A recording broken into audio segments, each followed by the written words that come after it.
Hace 70 años, la bomba nuclear cambió nuestra realidad para siempre. Por primera vez en la historia de la humanidad, ahora somos capaces de destruirnos a nosotros mismos como especie. La bomba lo cambió todo. Fue el detonante de la Guerra Fría.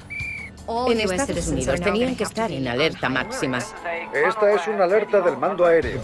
La bomba provoca algunas de las peores tensiones psicológicas de nuestra historia.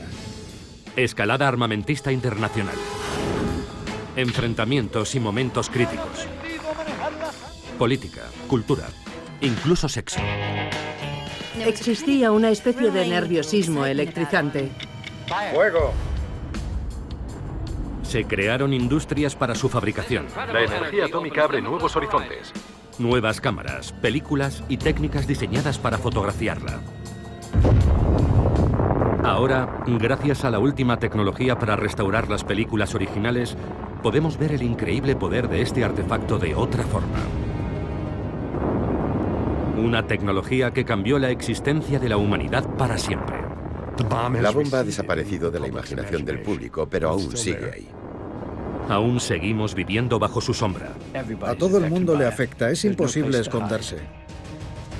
Es un problema medioambiental, es un problema político, es un problema moral. Es el problema más importante al que nos enfrentamos. La bomba.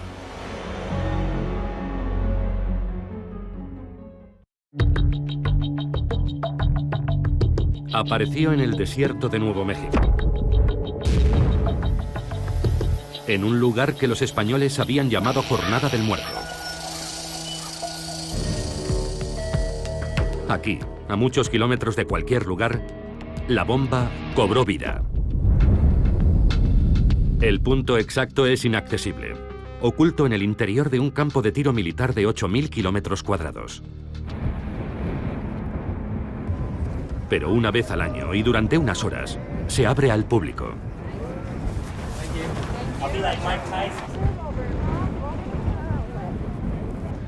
Los visitantes llegan de todas partes, como peregrinos a un santuario, para posar en el punto exacto donde comenzó la era nuclear. Aquí comenzó la era moderna. Es eso, un punto de inflexión. Es la zona cero, donde ocurrió todo. Sí, eso lo cambió todo.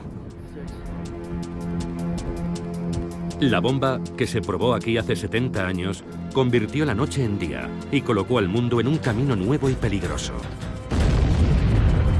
Fue el comienzo de más de 1000 explosiones nucleares a lo largo de 5 décadas.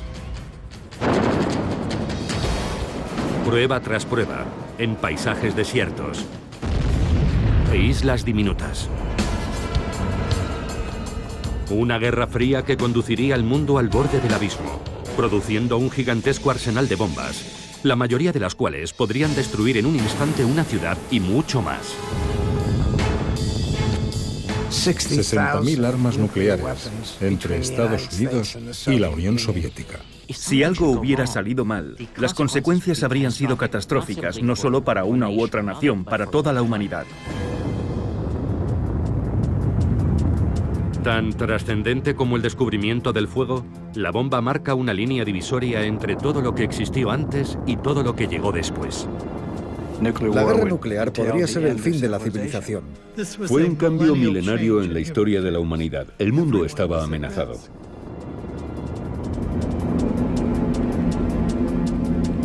La fuerza que apareció por primera vez en este lugar. Un poder que supera a nuestra imaginación. ¿De dónde surgió? ¿Cómo empezó todo?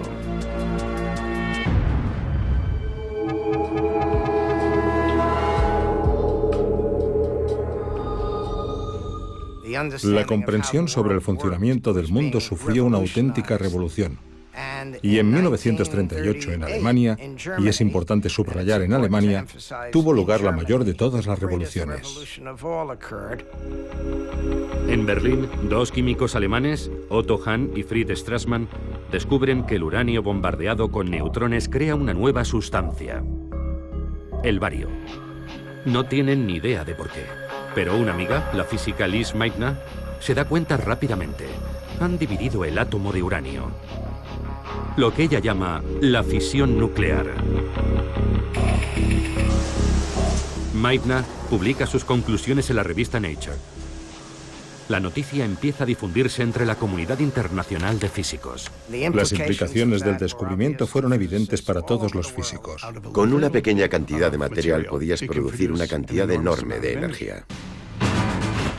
El momento no podía ser peor. La Alemania nazi se encuentra en su punto álgido. Adolf Hitler está a punto de iniciar la Segunda Guerra Mundial.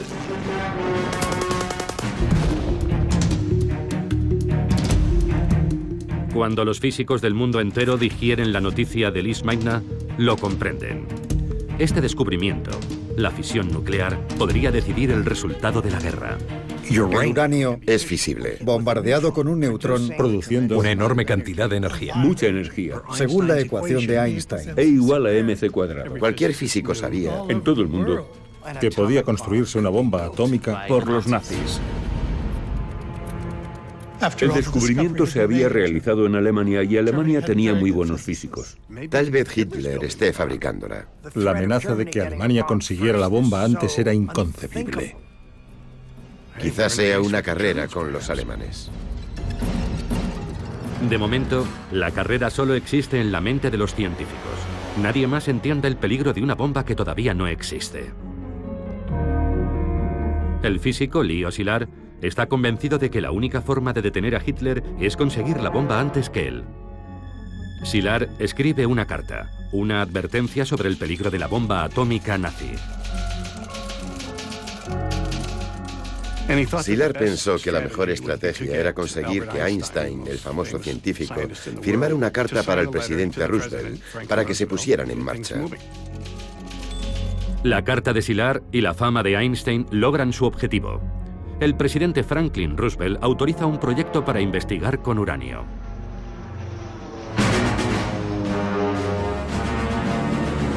Dos años después, tiene lugar el ataque japonés sobre Pearl Harbor.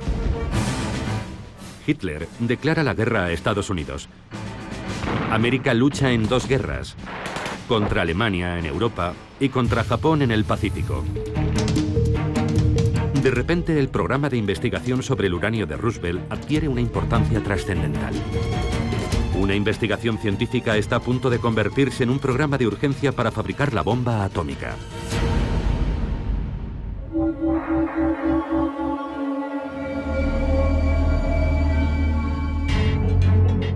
La bomba tenía sus raíces en muchos lugares, todos ellos controlados por el Cuerpo de Ingenieros del Ejército de Estados Unidos. En este edificio de Broadway, Nueva York, los ingenieros instalaron una oficina. En el piso 18, empezó a tomar forma el mayor proyecto científico gubernamental de la historia. Para mantener su verdadero propósito en secreto, el proyecto es bautizado igual que el distrito en el que está ubicado, Manhattan. Al final, más de 500.000 de personas habrían trabajado para el proyecto Manhattan. Y todas ellas serían dirigidas por este hombre, Leslie Richard Groves, ingeniero del ejército. Groves había dirigido la construcción del Pentágono y de los campos de internamiento para japoneses estadounidenses. Ahora espera impaciente un nuevo paso en su carrera, un destino en el frente del Pacífico. Pero Groves recibe una sorprendente orden de su superior. Tengo un proyecto para ti. Y Groves comprende de qué se trata. Oh, no, eso no. Groves esperaba ir al frente y está muy decepcionado. El desarrollo de una bomba imaginaria basada en unas partículas invisibles que quizá nunca funcione parece un callejón sin salida para su carrera. Pero haces lo que te dicen y lo haces con todas tus capacidades. Puso el pie en el acelerador y nunca lo levantó. Pero antes negoció un ascenso. Les dijo, tendré que ser general. Los científicos no me respetarán si soy coronel. Y se pone manos a la obra. Viernes, día 1.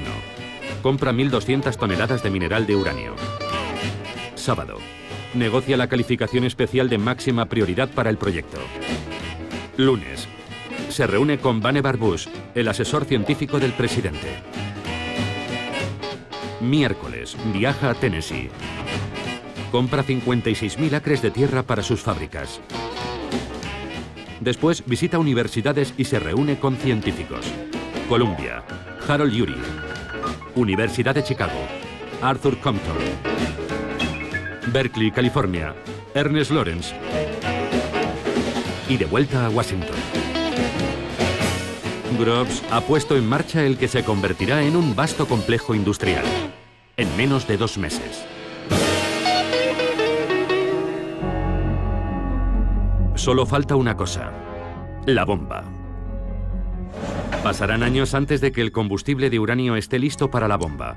El combustible de uranio se obtiene en diminutas partículas. Pero cuando esté listo, Groves necesitará un diseño de bomba que funcione. Y para eso, necesita científicos. Ya ha conocido a muchos en Columbia, Chicago, Berkeley. No hay duda de que son muy inteligentes, pero él no los soporta. Él es un militar y se produce un choque de culturas. Groves era un hombre muy inteligente y sabía mucho de muchas cosas, pero casi nada de física. Y también era muy susceptible con la gente que le menospreciaba porque tenía doctorados que él no tenía. Intelectuales. Él piensa que esos tipos viven en las nubes, que no son muy prácticos y que políticamente son, en su gran mayoría, sospechosos. Hablan demasiado. ¿Qué pasa con la seguridad? Todo esto es alto secreto y ellos van chismorreando por todas partes. Tendrá que mantenerlos controlados. Groves necesita un científico con el que pueda trabajar. Alguien capaz de convertir las teorías en una bomba funcional. Y de dirigir un laboratorio. Y de manejar un equipo formado por las mentes más brillantes y caprichosas jamás reunidas en un solo lugar. Desoyendo el consejo de los físicos más veteranos de Estados Unidos, Groves elige a Robert Oppenheimer. ¿Oppenheimer? Oppenheimer dirigía seminarios para graduados de 15 personas, nada más. Ni un puesto de hamburguesas. Carecía de experiencia administrativa. El equipo de seguridad de Groves se oponía a Oppenheimer. Estaban horrorizados. Su mujer es comunista, su hermano es comunista, su cuñada es comunista. Aún así, el sensato general ve algo que le convence en este brillante soñador. Oppenheimer era muy bueno explicando las cosas. Y explicaba todo de una forma tan maravillosa y respetuosa al general Groves que éste simplemente quedó deslumbrado y pensó, este es mi hombre. Fue una decisión brillante y muy perspicaz. Oppenheimer comprendía mejor que nadie lo que se necesitaba hacer. Y Oppenheimer vio en Groves algo absolutamente esencial, la habilidad de Groves para conseguirle todo lo que deseara.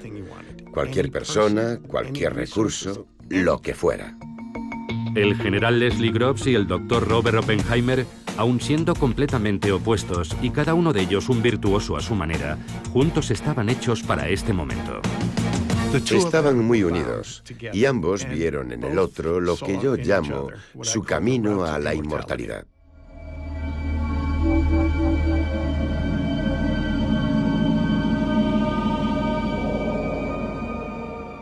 ...1942. Groves ha encontrado a su científico.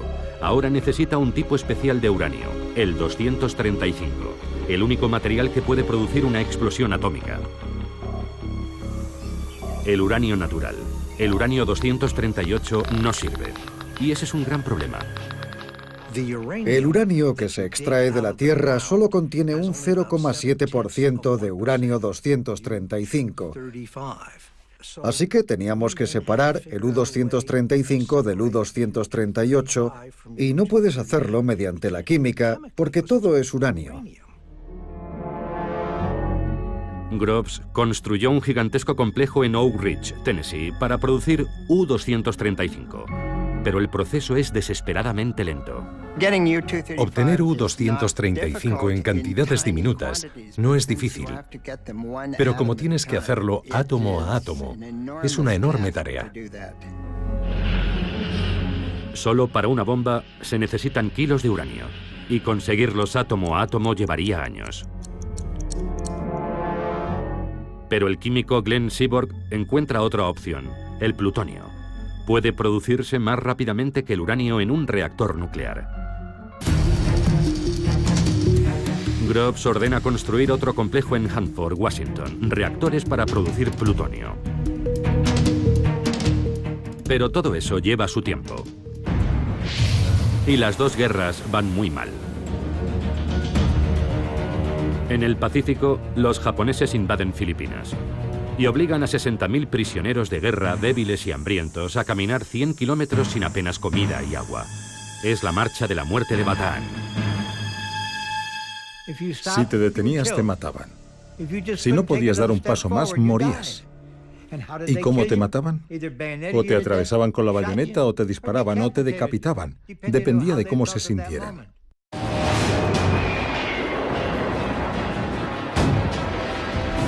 La guerra con Alemania también va mal. Los submarinos alemanes siembran el caos en el Atlántico. Los ejércitos de Hitler ocupan Europa, el norte de África, y están machacando a la Unión Soviética. Y nadie sabe lo cerca que pueden estar los nazis de conseguir la bomba atómica. Groves está obsesionado con una pregunta. ¿Qué traman los alemanes? Los nazis ya han comenzado a cometer atrocidades innombrables. Si Adolf Hitler consigue la bomba, será imparable.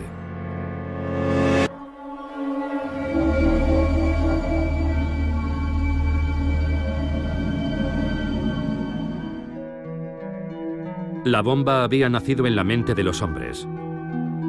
Pero para fabricarla necesitaban estar aislados, libres de distracciones y el mayor secreto. Aquí, en lo más profundo de las montañas Hemed, podrían seguir sus pensamientos, hacer cálculos y resolver sus ecuaciones. Los Álamos, Nuevo México, el lugar donde trabajaron los científicos, fue creado por y para la bomba. Hoy solo quedan algunos restos de sus comienzos. Una vieja cantina. Barracones del ejército. La casa de Robert Oppenheimer. Y el edificio principal de lo que antaño fue un colegio privado para chicos. En 1942, Oppenheimer le dice a Groves que este es el lugar perfecto para el laboratorio secreto. En lo alto de una colina, en medio de un bosque nacional, con tan solo una línea telefónica conectada al exterior. Está aislado. Mantendremos a esos científicos lejos de todo a lo que están acostumbrados y así podremos vigilarlos. Y cerraron el colegio. ¡Bum! Podemos empezar ya. Oppenheimer debe convencer a algunos de los mayores talentos de Estados Unidos para que se trasladen a un lugar en mitad de la nada, a vivir tras las alambradas durante un tiempo indefinido. Un buen vendedor debía convencerlos para que fueran a los Álamos, y a Oppenheimer se le daba muy bien. Al final serían miles los reclutados para trabajar en la bomba. Hal Bell era ingeniero aeronáutico. Lily Horning y su esposo Don eran científicos. Para todos, su incorporación al proyecto empezó con una conversación críptica y misteriosa. Había un comandante detrás del escritorio y dijo: tengo un trabajo muy elitista para vosotros, solo aceptamos voluntarios. Cuénteme más. Y dijo: no puedo. A Don le preguntaron: ¿te gustaría tener otro trabajo? Y dijo: cuéntame un poco más. Y él contestó: no puedo. Dígame dónde sería. No puedo. ¿En qué parte del país? ¿Norte, sur, oeste? No, no puedo decirle nada. Le pregunté: dígame lo que haría. No puedo. Yo le dije: si cree que voy a presentarme voluntario, está loco. No voy a arriesgar mi futuro por algo de lo que no sé absolutamente nada. Es ridículo. Y me dijo: Horning, ¿has visto esos carteles en la oficina de correos en los que el tío Sam te señala con el dedo? A Don le pareció muy sensiblero, pero recibimos el mensaje. Al día siguiente estaba de camino a Oak Ridge.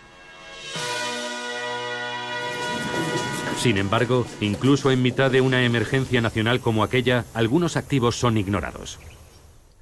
Las mujeres de los Álamos llevaban los colegios, las bibliotecas, hacían gran parte de los cálculos, pero aquel era un entorno masculino. Algunas mujeres trabajaban como mecanógrafas y operadoras. Pero entre los más de 400 científicos, menos de 10 eran mujeres. Lily Horning era una de ellas. ¿Eres rápida escribiendo a máquina? Les dije, yo no escribo a máquina. ¿Y por qué crees que puedes trabajar aquí? Les dije que era licenciada en química con una maestría y un año de experiencia. Al final me ofrecieron un trabajo en el departamento de química. Cogieron a algunas mujeres, pero dejaron muy claro que no estábamos en la primera categoría. La primera lección que recibían era mantener el secreto. Oficialmente, Los Álamos no existe. Se llama Sitio Y, o La Colina. Y la bomba solo es nombrada como el artefacto. Solo necesitas saber lo suficiente para hacer tu trabajo, nada más. Y no hagas preguntas acerca de ninguna otra cosa. Todo era alto secreto, haz lo que te dicen. No me dieron ninguna información preliminar. Ellos sabían perfectamente quién era yo y por qué estaba allí. Y eso era más de lo que yo sabía. Yo apenas sabía nada del proyecto. Había oído algunos rumores acerca de que allí se construían globos, submarinos. No se hablaba de bombas, átomos, uranio. No hablabas de nada. Mi mujer no sabía lo que hacíamos.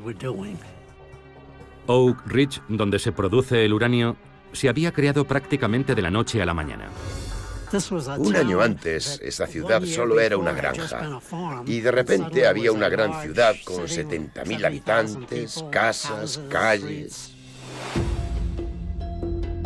Los Álamos, Nuevo México, estaba mucho más aislado y menos desarrollado. Hugh Bradner, uno de los científicos de Los Álamos, tiene una cámara de cine. Las películas caseras de los Bradner nos ofrecen un valioso testimonio de la vida en Los Álamos. Su valor es extraordinario porque no existen más películas. Es una visión del interior de la instalación más secreta del mundo, en lo más profundo del lejano oeste. Muchas de esas personas procedían de medios urbanos y académicos, y aquí llevaban una vida bastante primitiva. Las condiciones de vida eran muy duras. Podías abrir el grifo y tenías tantas probabilidades de que salieran gusanos como de que saliera agua. Había barro por todas partes durante la estación lluviosa. El lado bueno eran las fiestas y que Oppenheimer era un gran director de laboratorio. Y el ponche estaba animado con alcohol puro de laboratorio. Así que se convirtió en algo muy emocionante. La media de edad es de 25 años. Y todos saben que su trabajo quizás sea lo único que pueda evitar una bomba atómica nazi. Yo llegué a Estados Unidos a los 12 años desde la Alemania de Hitler. Y mi motivación tenía mucho que ver con eso. A todos les dijeron que podían acortar la guerra con sus esfuerzos y era todo lo que necesitaban saber. En la primavera de 1944 ya tienen un diseño. Se parece a un cañón. Una pieza de uranio fisible se dispara contra otra pieza, logrando una masa crítica y la explosión nuclear. Es muy simple, pero no hay combustible suficiente para probarlo. La producción de uranio es tan lenta que se necesitarían años para producir suficiente combustible para una sola bomba. El plutonio puede producirse con mayor rapidez, y esa es la clave para fabricar muchas bombas. El éxito del proyecto depende de que el plutonio funcione. Cuando el físico Emilio Gino Segre obtiene la primera y diminuta muestra de plutonio en Hanford, hace un descubrimiento terrible. Una bomba de plutonio no estallaría, se fundiría. La bomba de plutonio de tipo cañón no funcionaría. Era un desastre. Solo había uranio suficiente para una sola bomba de tipo cañón. Si no podían usar el plutonio, solo habría una bomba. Quizá los 350 millones de dólares iban a perderse porque el plutonio no funcionaría. En aquel momento, Oppenheimer pensó en dimitir de Los Álamos. Es un callejón sin salida. Descartan el diseño tipo cañón de plutonio y vuelven a empezar desde cero. Tras años de trabajo, solo cuentan con una única bomba de uranio. Verano de 1944. Los aliados han invadido Francia, pero el resultado aún es dudoso. Los científicos nazis han creado nuevas y aterradoras armas.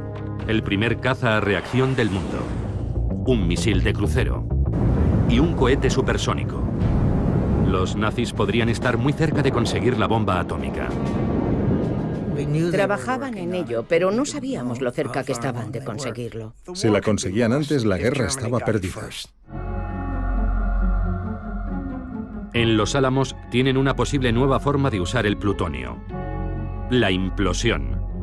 Normalmente una explosión es hacia afuera. Esta vez iban a presionar una esfera de plutonio y a comprimirla. Coger una esfera de plutonio y usar explosivos para comprimirla podría ser imposible, pero es su única esperanza. Aquel era el mayor problema en Los Álamos. ¿Cómo hacer que el plutonio funcionara? Reorganizaron el laboratorio creando un programa para la implosión. Para solucionar el problema, traen desde Harvard al químico George Kistiakowsky. Kistiakowsky pasará el resto de 1944 y mucho más tiempo intentando desesperadamente que la implosión funcione. La implosión resulta ser un proceso complejo y desalentador, y Kistiakowsky y su pequeño equipo no logran avanzar. Entonces piden ayuda a los británicos, que envían algunos de sus mejores científicos. Groves quería que fueran investigados por posibles infracciones contra la seguridad. Los británicos dijeron, no es necesario, nosotros nos ocupamos. Entre los recién llegados se cuenta un silencioso y extraño refugiado alemán. Su nombre es Klaus Fuchs. Era un físico muy bueno. Hizo sugerencias interesantes y era muy colaborador.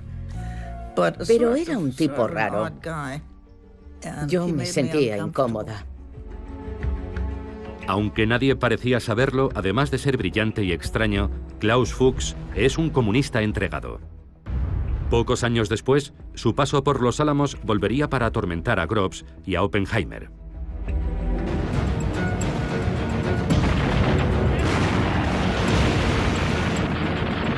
A comienzos de 1945, la guerra en Europa se encuentra en sus últimos meses. La Alemania nazi está siendo aplastada por estadounidenses, británicos y franceses en el oeste, y soviéticos en el este. En Los Álamos, el diseño de la bomba de uranio de tipo cañón está terminada, y solo falta el uranio. En verano habrá suficiente para una sola bomba. En cuanto a la bomba de plutonio, siguen trabajando en la implosión. Entonces, en abril, sucede la tragedia. Cuando supieron que su presidente había muerto, la gente corriente preguntó a la señora Roosevelt, ¿qué podemos hacer para ayudar? Ahora la máxima autoridad sobre la bomba recae sobre el nuevo presidente Harry Truman. Mis obligaciones y responsabilidades son claras, y las he asumido. Pero hay una enorme responsabilidad que no está nada clara. Increíblemente, Truman nunca ha oído hablar de la bomba. Acepta una responsabilidad de la que nunca había oído hablar. Roosevelt no se lo había contado. Truman, el vicepresidente durante 82 días, solo se había reunido una vez con Roosevelt para hacerse una fotografía. Por cierto, estás al mando de un proyecto que podría terminar con la civilización. Muchas gracias. En mayo, Alemania se rinde. La guerra en Europa ha terminado. Hitler y el miedo a la bomba nuclear nazi, las dos razones por las que nació el proyecto, han desaparecido.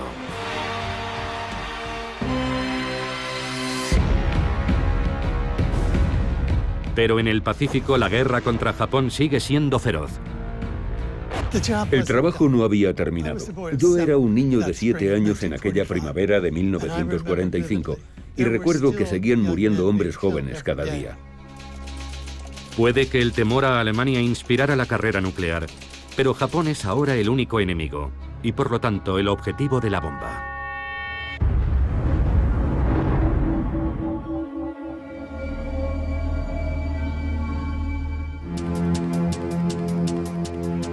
La primera bomba se llamó el artefacto. 3 años y $2.000 millones después lo conseguían. Una esfera de 2 metros llena de baterías, componentes electrónicos, explosivos, cubierta con cables para detonarla y medir lo que pasaría. En su interior, una esfera de plutonio del tamaño de una naranja, el núcleo. Si funciona, el mundo nunca volverá a ser el mismo. Todo se decide en un ensayo en el desierto de Nuevo México. Nombre en clave Trinity. Julio de 1945. Llevan meses con los preparativos, construyendo caminos, refugios y búnkeres, kilómetros de cables. Es el mayor experimento científico de la historia. Si funciona, será la primera explosión atómica en el mundo. No tienen ni idea de lo que puede pasar. Necesitan medir, registrar, fotografiarlo todo. Niveles de radiación, ondas expansivas, temperaturas, todo se desconoce y debe documentarse.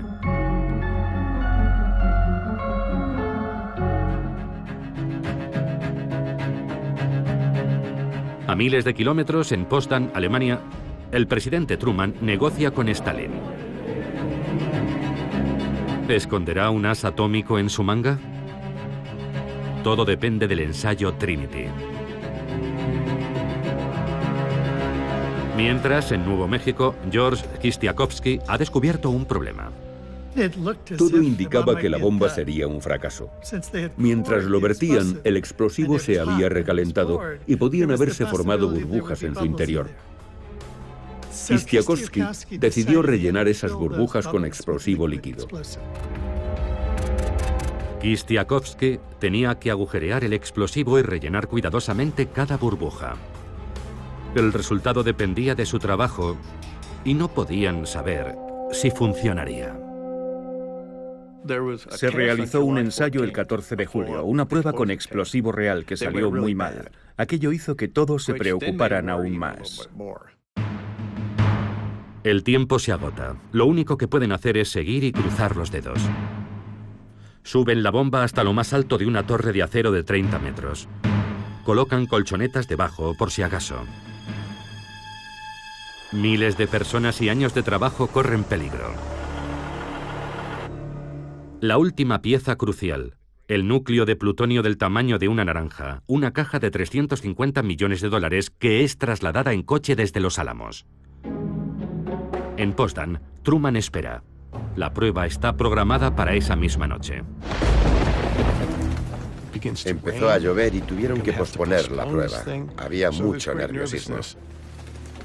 Casi todos los presentes tenían un nudo en el estómago por todos aquellos circuitos electrónicos. Había 1 millón de cosas que podían salir mal. El tiempo empeora, pero Groves se niega a rendirse. Y Groves se convierte en su propio meteorólogo y decide realizar la prueba a las 5:30. Parecía que podía aclarar lo suficiente para realizarla. Estaba empezando a amanecer. Oímos la cuenta atrás. 16 de julio de 1945. 3 años. Cientos de miles de personas. El futuro de Groves y Oppenheimer. Sus carreras están en juego. Se han gastado 2.000 millones. Ciencia teórica. Un presidente esperando. La posibilidad de poner fin a la peor guerra de la historia. ¿Funcionará?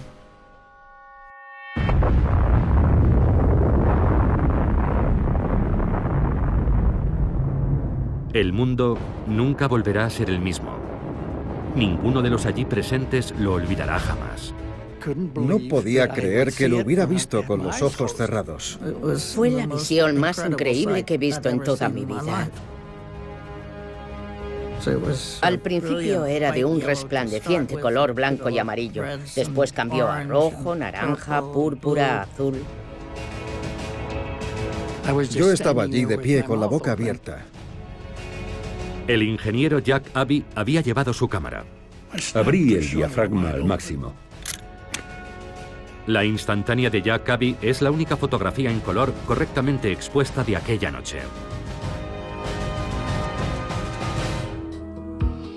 Había comenzado una nueva era. La bomba está a punto de cambiarlo todo. Debo reconocer que no sentí nada especial, salvo una gran alegría porque había sido un gran éxito. Solo mucho después empezamos a pensar más sobre aquello. El artefacto funcionó. Y el plutonio llegaba en abundancia a los Álamos desde los reactores de Hanford. Groves sabe ahora que pueden fabricar bombas de implosión tan rápido como se produzca plutonio. En Potsdam, Truman recibe la noticia. ¿Qué hacemos con los rusos ahora? ¿Se lo decimos? ¿Qué va a pasar después de la guerra? Truman le dice a Stalin que Estados Unidos tiene una nueva y poderosa arma. Stalin apenas se inmuta, porque ya lo sabe. Klaus Fuchs se lo ha ido contando todo a los soviéticos. Stalin y sus colaboradores más próximos estaban muy bien informados sobre los progresos del proyecto Manhattan. Y en parte por eso, en Potsdam, Stalin se limitó a mirarlos y no dijo nada. De regreso en Estados Unidos con la bomba convertida en realidad, algunos científicos comienzan a tener dudas acerca de su utilización. Leo Szilard, quien había alertado sobre la bomba nazi, envía una petición al presidente pidiéndole que piense en las implicaciones morales. Creo que los científicos estaban divididos a partes iguales, a favor y en contra de la bomba. A los científicos también les preocupa que el empleo de armas nucleares pueda poner a Estados Unidos en peligro después de la guerra, alentando a Stalin a fabricar su propia bomba. Pensaban que si se usaba la bomba podría precipitarse una carrera armamentista nuclear con los soviéticos. Algunos científicos piden que se haga una demostración con la bomba para dar a los japoneses la oportunidad de rendirse. Pero para los japoneses, la rendición no parece ser una opción. Al contrario, envían a sus kamikazes contra los barcos estadounidenses. Batalla tras batalla, sus soldados prefieren inmolarse antes que ser capturados. Estados Unidos comienza a atacar sus ciudades con bombas incendiarias. 100.000 japoneses mueren en una noche solo en Tokio. Han perdido la guerra, pero siguen negándose a rendirse. El siguiente paso parece inevitable: invadir Japón. Probablemente mueran miles de estadounidenses y puede que millones de japoneses. Para Harry Truman, la bomba es, con diferencia, el mal menor. Me enfrento a una invasión terrestre de Japón. Así que si hay algo que pueda acabar con la guerra antes de llegar a eso y evitarlo, adelante. El 26 de julio los japoneses reciben un ultimátum. O se rinden incondicionalmente o serán destruidos. A los japoneses no les interesa una rendición incondicional. Quieren que su emperador siga en el poder. Quieren dirigir sus propios procesos por crímenes de guerra. No quieren que Estados Unidos ocupe su territorio. Los japoneses rechazan el ultimátum.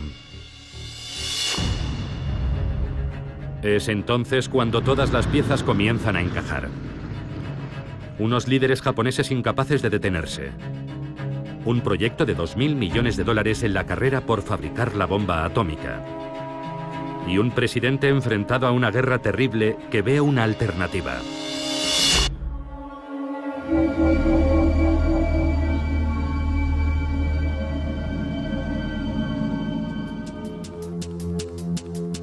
Lo que sucede a continuación, el lanzamiento de 2 bombas atómicas sobre Japón en agosto de 1945, se convertirá en la decisión más controvertida de Estados Unidos.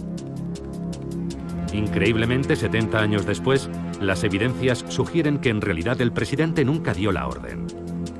Quizá una vez fabricada la bomba, fuera más difícil detenerla que lanzarla. Existe un debate acerca de si Truman autorizó realmente o no el uso de la bomba. Y mi opinión es que él nunca lo hizo, que la inercia era tan grande que Truman, nuevo en el cargo, decidió no interferir con los planes en curso. En la isla Tinian, en el Pacífico, la bomba de uranio apodada Little Boy está lista. No se ha probado, pero es tan sencilla que están seguros de que funcionará. La bomba es cargada en el B-29 Enola Gay. El 6 de agosto, pocas horas antes del amanecer, despega el bombardero. Volará 2.500 kilómetros a través de la noche. A las 8:15 de la mañana lanza la bomba sobre Hiroshima. La bomba es ahora dueña de su destino. Cuando llega a los 600 metros, explota. La bola de fuego de 500 metros de radio alcanza una temperatura de 10.000 grados. Todo lo que está cerca de su centro se volatiliza. La onda expansiva destruye edificios, arrasándolo todo a su paso. Prácticamente todo, en un radio de 2 kilómetros, queda completamente destruido. Solo están en pie algunas estructuras de hormigón. Allá donde algo o alguien absorbe el calor, queda una sombra.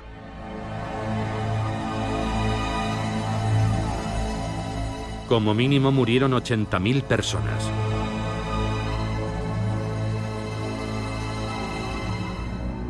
Otros bombardeos habían matado a más gente. La novedad de Hiroshima es lo fácil que ha sido. Un avión, una bomba. A pesar de todo, incluso después de aquello, los japoneses no se rinden. La conmoción tras la primera bomba no fue suficiente. Al principio ni siquiera aceptaban que Hiroshima hubiera sido bombardeada. Los japoneses tenían su propio plan para acabar con la guerra. Mantenían conversaciones secretas con los soviéticos, con la esperanza de que los rusos rompieran su acuerdo con Estados Unidos. Querían una rendición condicional. 2 días después, la Unión Soviética declara la guerra a Japón. Las negociaciones que esperaba Japón para una rendición condicional están rotas. Aún así, sigue sin haber señales de rendición. El nivel de resistencia en el gobierno japonés era muy difícil de entender. Era muy grande. En Tinian, los soldados preparan la siguiente bomba, apodada Fat Man, mientras el presidente Truman se dirige a la nación. Si no aceptan nuestras condiciones, pueden esperar una lluvia de destrucción desde el aire como la que nunca se ha visto en esta tierra. El 9 de agosto despega un B-29 con la bomba Fat Man a bordo. El objetivo es Kokura. Pero las nubes ocultan Kokura y el avión cambia de rumbo hacia un objetivo alternativo. Miles de personas se han salvado gracias a la nubosidad. Otras morirán en su lugar. La segunda ciudad alcanzada por la bomba atómica no será Kokura, sino Nagasaki.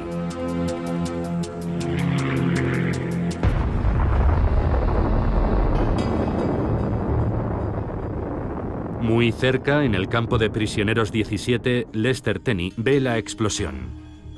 Vimos elevarse una nube gigantesca. Fue algo extraordinario. Era como si tuviera un pedestal.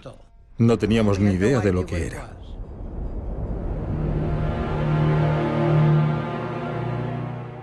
$70.000 personas murieron. Pero a pesar de la invasión soviética y las 2 bombas, los líderes japoneses seguían negándose a aceptar la rendición. Los rusos les invaden y aún así no se rinden. Cuando lanzan la segunda bomba, el emperador decide rendirse. Incluso entonces el ejército japonés se niega. Nada habla a favor de los japoneses. Nada. El emperador y sus consejeros despreciaban totalmente las vidas de los ciudadanos que se habían perdido. Les traía sin cuidado el sufrimiento que estaba padeciendo su pueblo. Mientras los líderes japoneses intentan tomar una decisión, Groves planea más ataques nucleares. Las órdenes relativas a las bombas son seguir usándolas en cuanto estén listas. Esa es una frase muy importante, es decir, lanzar otra bomba tras Nagasaki si es necesario, y otra bomba después de esa si es necesario, y otra después. Lanzarán bombas atómicas tan pronto como sean construidas, 3 o 4 al mes. Al final Truman dijo, basta. Ni una bomba más hasta que el presidente lo autorice. Por fin, un día después de Nagasaki, Japón acepta rendirse con una condición: conservar a su emperador. Esta tarde he recibido la rendición incondicional de Japón. Truman la acepta, pero la califica de incondicional. Esa era la esperanza de Japón, una rendición condicional para tener algo que decir en cómo sucedería. En el campo de prisioneros de guerra 17, los prisioneros notan que pasa algo, pero no saben qué. Lester Tenney hace un osado experimento: hablar con un guardia sin hacerle una reverencia. Si veías a un soldado japonés a 2 calles de distancia, tenías que detenerte, ir hacia él y hacer una reverencia. O te golpeaban. Yo salí y vi a un soldado japonés muy cerca. Me acerqué a él y en mi mejor japonés le dije: Konnichiwa, Tomodachi. Y no me paré ni le hice la reverencia. Él se puso en posición de firmes y 5 o 6 segundos después se inclinó ante mí. Se inclinó ante mí. La guerra ha terminado. La guerra había terminado.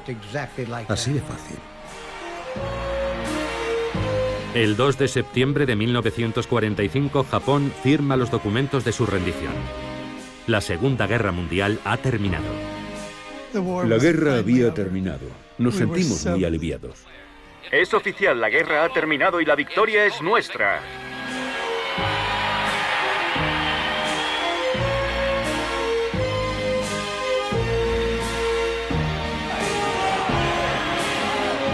Es la hora de las celebraciones, y no solo por el final de la guerra, también por la nueva y extraordinaria bomba que ayudó a ganarla. Tras muchos años en secreto, el artefacto se convierte en la gran noticia. De repente no solo es público, también está en todos los periódicos. Compré media docena de periódicos de todo tipo, pero fue un auténtico shock. Es una era completamente nueva, la era atómica, con una historia propia sobre su génesis. Ciudades secretas, fábricas gigantescas, el genio y el general pasan a formar parte de la cultura popular. Y la prensa enloquece. La era atómica entra en el umbral de la historia. Y se descubre el pastel. ¿Qué opina de la bomba a Japón? Era nuevo. Un invento americano. Jóvenes y brillantes científicos son llamados a filas. El laboratorio de los Álamos. Un laboratorio secreto en Nuevo México y trabajo, trabajo y más trabajo. Aquí está, general. Plutonio. Plutonio. Uranio. Liberando una fuerza inimaginable. La energía básica del universo. Y en el centro de todo, Oppenheimer. El padre de la bomba atómica. Un hombre famoso en Estados Unidos. Más que Einstein. El triunfo de la bomba. Ganar la guerra con la ciencia parece la historia perfecta del éxito americano. Menos mal que se lanzó, acabó con la guerra, salvó vidas. Fin de la historia.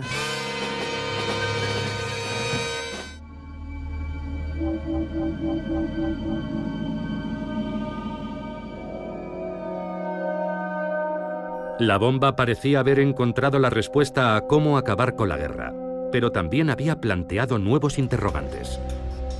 La primera pregunta fue, ¿cuándo conseguirán los soviéticos una bomba? ¿Cuándo tendrán su bomba? A los que alertaron sobre el peligro de que Hitler fabricara la bomba, les preocupaba una carrera armamentista nuclear entre Estados Unidos y la Unión Soviética para fabricar las bombas más grandes y potentes. Pero era demasiado tarde. La carrera había comenzado cuando Stalin vio las fotografías de Hiroshima. De repente el proyecto sobre el papel se convirtió en realidad y las posibilidades destructivas de la bomba habían quedado claras. Los soviéticos se sentían muy vulnerables y aquello espoleó a Stalin. Tras los bombardeos de Hiroshima y Nagasaki, Stalin crea un programa urgente para crear un arma nuclear soviética. Los soviéticos tienen una inapreciable ventaja gracias al espionaje. No uno, sino 2 científicos de los Álamos eran espías. Klaus Fuchs, que era alemán, y otro estadounidense, Ted Hall, un estudiante de posgrado en Harvard. Disponer de 2 fuentes independientes en el interior de los Álamos fue un éxito increíble de su espionaje. Imaginemos cuando Apple estaba diseñando el iPhone y que los competidores de Apple tuvieran dos personas en la sala con Steve Jobs, observando el trabajo de Steve Jobs, intentando resolver los diferentes problemas y errores. No necesitarían cometer los errores de Jobs. Eso es lo que hace a Fuchs y Hall tan valiosos y extraordinarios en la historia del espionaje y en la historia de la ciencia. En Estados Unidos, nadie sabe lo cerca que están los soviéticos de conseguir la bomba.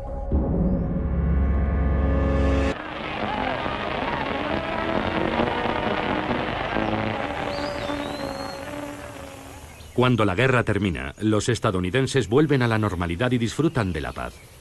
Pero la bomba atómica es una incógnita que planea sobre su futuro. El proyecto Manhattan sigue operativo. ¿Qué hacemos con la bomba? ¿Cuántas tenemos? ¿Cuántas más fabricamos? En Nuevo México, los científicos esperan impacientes el momento de regresar a sus hogares y universidades. Había profesores jóvenes que tenían buenos trabajos y también había estudiantes que aún no habían terminado sus estudios. Hay que recordar que vivían en pequeñas cabañas de madera con estufas de carbón, que la comida era mala y que las calles estaban llenas de barro. En cuanto la guerra terminó, todo el mundo se marchó. La ciudad pasó de tener 3.000 o 4.000 personas a 1.000 en cuestión de semanas. Robert Oppenheimer, cuya visión creó los Álamos, es uno de los que se marcha. El laboratorio que él había construido parecía destinado a desaparecer. Hace 70 años, la bomba nuclear cambió nuestra realidad para siempre. Por primera vez en la historia de la humanidad, ahora somos capaces de destruirnos a nosotros mismos como especie. La bomba lo cambió todo. Fue el detonante de la Guerra Fría. En Estados Unidos tenían que estar en alerta máxima. Esta es una alerta del mando aéreo. La bomba provoca algunas de las peores tensiones psicológicas de nuestra historia. Escalada armamentista internacional. Enfrentamientos y momentos críticos. Política, cultura, incluso sexo. Existía una especie de nerviosismo electrizante. ¡Fuego! Se crearon industrias para su fabricación. La energía atómica abre nuevos horizontes. Nuevas cámaras, películas y técnicas diseñadas para fotografiarla. Ahora, gracias a la última tecnología para restaurar las películas originales, podemos ver el increíble poder de este artefacto de otra forma. Una tecnología que cambió la existencia de la humanidad para siempre. La bomba ha desaparecido de la imaginación del público, pero aún sigue ahí. Aún seguimos viviendo bajo su sombra. A todo el mundo le afecta, es imposible esconderse.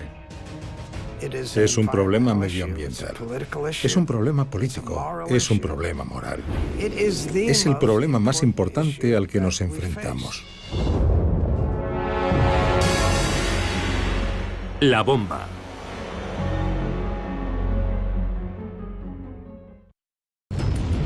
En el verano de 1945, Trinity, Hiroshima y Nagasaki abrieron la puerta a una nueva era. Pero no sería hasta un año después, en el verano de 1946, cuando un hecho crucial decidiría el futuro de la bomba. Estamos aquí para escoger entre los vivos y los muertos. En junio, en las Naciones Unidas, Estados Unidos ofrece al mundo un plan para deshacerse de la bomba atómica. 1. La fabricación de bombas atómicas debe detenerse. 2. Todas las bombas existentes serán destruidas en cuanto se firme el tratado. Estados Unidos renunciará a sus bombas atómicas si el resto de los países se compromete a no construirlas y aceptan las inspecciones. Es lo que se conocerá como confiar pero verificar. Los soviéticos se niegan a aceptar nada a menos que Estados Unidos desmantele su arsenal. La batalla para salvar a la humanidad de su propia destrucción sigue detenida. Es más tarde de lo que pensamos y aún no hay un acuerdo. El debate prosigue. En junio de 1946, la carrera armamentista nuclear está a punto de explotar. El tiempo se mide en segundos. 5, 4, 3, 2, 1... ¡Fuego! Pocas semanas después, una bomba atómica envía al fondo del océano a una gran flota de buques de guerra. Hoy, esos barcos siguen en el mismo lugar en el que se hundieron, en el atolón de Bikini. Allí, en julio de 1946, por primera vez, el público está invitado a presenciar una explosión atómica. El ejército estadounidense descubrirá su vulnerabilidad ante su propia bomba. El futuro de los Álamos quedará garantizado. Todo ello como resultado de un acontecimiento llamado Crossroads, encrucijada. Crossroads es la idea de este hombre. Louis Strauss, o Strauss, como le gustaba que le llamaran.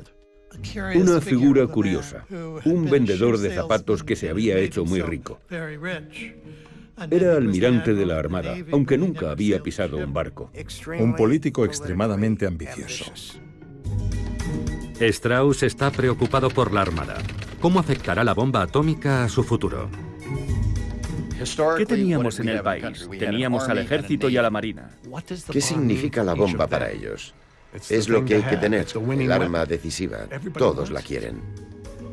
Pero solo la tiene la Fuerza Aérea, que en 1946 sigue formando parte del ejército. Para la gente, la Armada estaba obsoleta y la Fuerza Aérea controlaría cómo se ganan las guerras. El argumento en la Marina durante la Guerra Fría era: la Unión Soviética es nuestro adversario, el ejército es nuestro enemigo. Louis Strauss cree tener la respuesta para el problema de la Marina. Un ensayo nuclear para demostrar que los buques de la Armada pueden sobrevivir a las bombas atómicas. La Operación Crossroads. Una especie de competición entre la Marina y el ejército. Los bombarderos de la Fuerza Aérea intentarían hundir los buques de la Marina.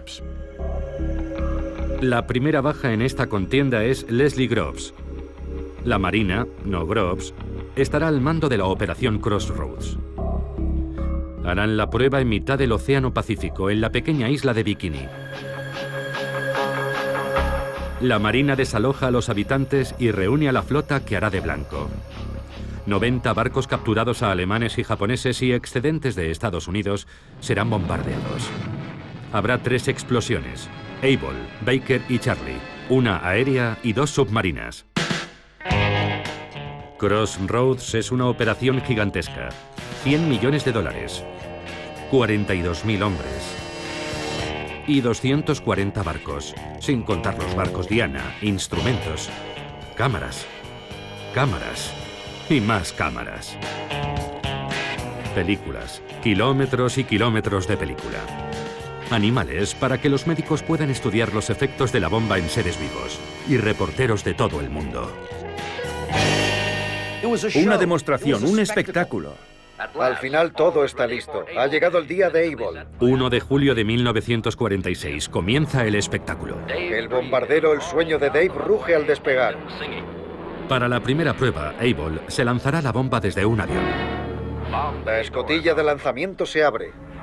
El avión se aproxima y lanza la bomba.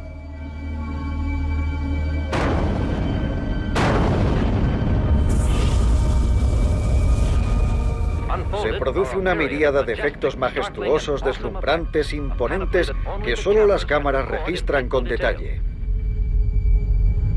La bomba, el mismo modelo que Fat Man, lanzada sobre Nagasaki, tiene una potencia equivalente a 20.000 toneladas de TNT. B-17 no tripulados, dirigidos por control remoto, se aproximan al hongo nuclear para hacer mediciones. Es la primera explosión nuclear presenciada por el público. Pero el público está a 30 kilómetros. Y tras semejante demostración... El tamaño de la explosión ha sido un poco decepcionante. No podías ver los aviones volando y la primera reacción fue: ¿eso es la bomba atómica? No era para tanto. 3 semanas después, la segunda prueba, Baker. Esta vez la detonación será submarina. Los científicos creen que es una pésima idea. Advierten de que la detonación bajo el agua creará una mezcla explosiva de radioactividad. liberando plutonio suficiente como para envenenar a todas las Fuerzas Armadas de Estados Unidos. Sabían qué pasaría en una explosión submarina, que contaminaría mucho, pero imagino que Blandy no los escuchó. El almirante de navío William Blandy es el hombre al mando de la operación Crossroads y tiene un problema de relaciones públicas. No soy un playboy atómico como algunos me han llamado. No lanzo esas bombas por capricho personal. Para muchos es un despilfarro. La bomba no iniciará una reacción en cadena en el agua, convirtiéndola en vapor y dejando a todos los barcos en el fondo de los océanos. Hubo una presión tremenda por parte de la Marina para convencer al público de que la prueba merecía la pena. El atolón Bikini y el día Baker. La explosión submarina de la quinta bomba atómica. La bomba y los instrumentos están preparados. A bordo del buque de lanzamiento están en máxima tensión. 5 circuitos de radiocontrol provocarán la detonación en este preludio de la guerra de los botones. 3, 2, 1, fuego.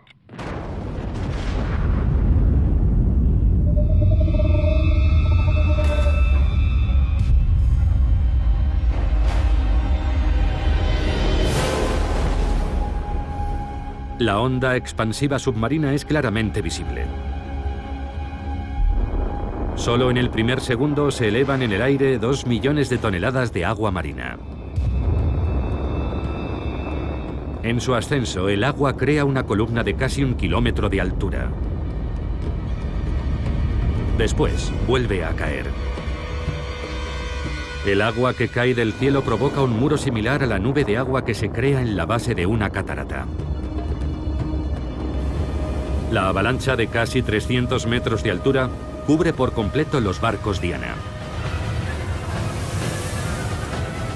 Nadie había visto nunca nada parecido. La potencia brutal y la magnitud de una bomba atómica. Pero hasta ese momento, los resultados parecen muy buenos para la Marina. 75 buques han sobrevivido, hundiéndose menos de 20. La Armada sentía que había superado la prueba y Blandy dijo, la Armada puede resistir la bomba atómica. La Armada planea llevar marineros a los barcos y regresar triunfalmente con ellos a Estados Unidos. Pero hay un problema. Al principio los daños parecían escasos, pero luego la historia cambió. La ola de 300 metros que había empapado los barcos era altamente radiactiva. Los barcos están contaminados. Los contadores se repiquetean violentamente. La zona está llena de mortíferos rayos gamma, neutrones y otros rayos letales, y no existe protección contra el terrible asesino invisible. Al principio, la Marina simplemente no puede creerlo. No puedes oler la radiación ni sentirla, y aquellos marinos de la Armada volverían a sus barcos sobreviviendo a la bomba. No tienen ni idea de qué hacer a continuación. La ignorancia era absoluta. No existía ningún plan real de descontaminación. Intentan limpiar los barcos con agua marina a presión. El problema es que esa agua marina es extremadamente radiactiva. Y cuando los marineros vuelven para cambiarse de ropa, contaminan sus propios barcos. Stafford Warren, doctor de la Marina y oficial al mando de la protección radiológica, intenta cancelar la operación. Stafford Warren no quiere que los marines vuelvan a los barcos, pero es muy duro enfrentarse a toda la Marina de Estados Unidos. Desesperado, Warren saca un pez de la laguna y lo coloca encima de un trozo de película fotográfica. El pez es tan radiactivo que él solo vela la película. La luz es por la exposición de la película a la radiación. Finalmente, el almirante Blandy y la Marina se convencen. La operación Crossroads se suspende. Fue el primer desastre nuclear de la Tierra. Solo 9 barcos pudieron ser descontaminados con éxito. El resto fueron remolcados y hundidos deliberadamente.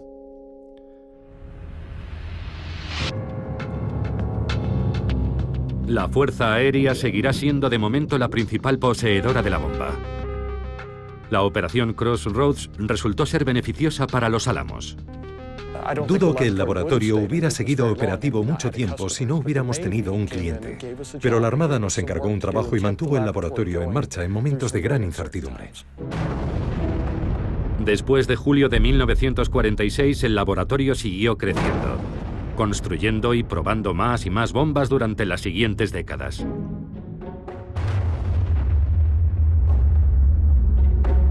Crossroads también se convirtió en parte de la cultura popular. Incluso hoy, el lanzamiento Baker continúa siendo la imagen más duradera del poder de la bomba atómica.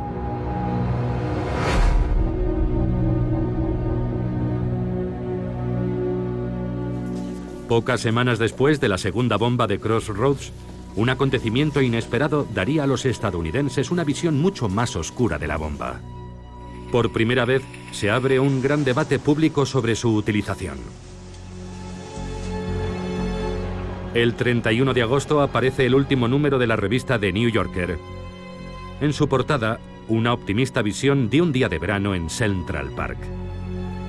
En su interior, un retrato muy diferente de otra ciudad, un día de verano. Un solo artículo ocupa todo el número, un reportaje de John Hersey sobre la experiencia de los habitantes de Hiroshima, contada a través de los testimonios de 6 supervivientes. Uno es un sacerdote católico, otra es la viuda de un sastre. Un par de ellos son médicos, son personas con las que un americano puede identificarse. El número especial se agota en pocas horas. Hiroshima por John Hersey. Este sorprendente reportaje en la revista The New Yorker ha conmovido a los americanos. Emisoras de Inglaterra, Canadá, Australia y Estados Unidos se saltan su programación y emiten lecturas dramatizadas. Esta crónica del sufrimiento y la destrucción no es una defensa del enemigo, es una advertencia. Lo que les pasó a los habitantes de Hiroshima hace un año podría suceder de nuevo en cualquier parte. Capítulo 1. Un resplandor silencioso. Exactamente a las 8:15 de la mañana. Nadie había visto nunca las consecuencias de una bomba nuclear, y el conocimiento de lo que aquello había significado no se comprendió realmente hasta mucho tiempo después. En agosto de 1946, un año después de Hiroshima, un ensayo ofrece al mundo una perspectiva completamente nueva sobre la bomba. Las consecuencias son enormes. El libro hace que la gente comience a replantearse su opinión sobre las bombas nucleares. Pero las armas nucleares son ahora el elemento clave para la seguridad del país. Truman y sus asesores empiezan a pensar que el armamento nuclear puede ser la base de la diplomacia. Al exsecretario de Guerra, Henry Stimson, le preocupa que los estadounidenses comiencen a oponerse a las armas nucleares, y escribe una respuesta al reportaje de The New Yorker justificando el uso de la bomba. Cuenta que había 2 opciones, usar la bomba o invadir Japón. Y ese es un planteamiento falso. Había otras alternativas, tanto a la bomba como a la invasión. ¿Se habría rendido Japón si no se hubiera usado la bomba atómica? Es imposible contestar. No se puede reescribir la historia. Si Truman no hubiera usado la bomba, ¿por qué no lo hizo? ¿Mi hijo murió porque tú no usaste la bomba? Un avión americano ha lanzado hoy en tierra. El debate ha continuado hasta hoy. La única certeza es que la vida en la era atómica resultó ser mucho más complicada de lo que se creía cuando apareció la primera bomba atómica.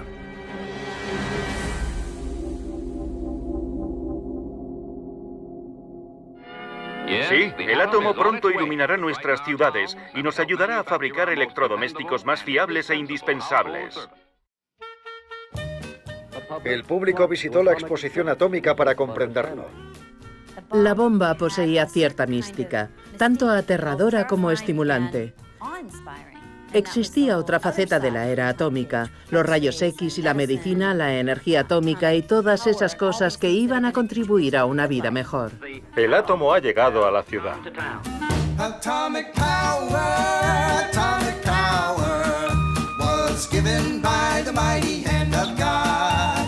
Atomic power, atomic power. ¿Y los electrodomésticos funcionarán con energía atómica? Esta prosperidad la alimenta un metal más precioso que el oro y la plata. Hay uranio en las colinas. Protegerá su salud, mejorará sus alimentos, le proporcionará productos más baratos y una mayor seguridad. Hiroshima and Nagasaki paid a big price for their sins. When scourged from the face of earth, their battle could not win. El átomo pacífico ya no es un sueño de laboratorio, es algo que ya está aquí, produciendo milagros. ¿Esta máquina también funcionará con energía atómica? Como si funciona con queroseno, mientras yo sea el que dé al interruptor. Con el uso creciente de la energía atómica, más ciudades se convertirán en ciudades atómicas. Una parte de la primera era atómica sigue hoy igual de fuerte. ¿De dónde viene el bikini? El creador del bañador lo diseñó 4 días después de los ensayos en la isla Bikini, debido a su peligroso potencial explosivo.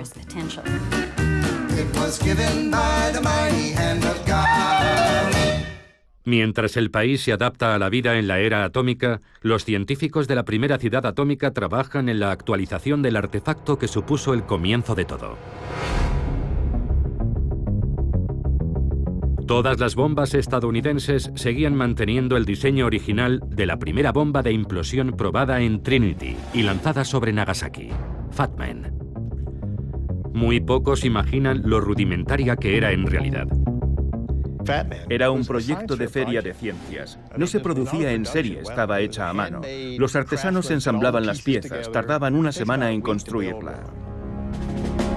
2 años después de Crossroads, tenían un nuevo diseño que probar. Se realizarían 3 ensayos en la isla del Pacífico de Enewetak. Sandstone era el nombre en clave de la operación. La operación se componía de 3 pruebas, rayos X, Yoke y Zebra, y en cada una se probaría un diseño diferente de bomba.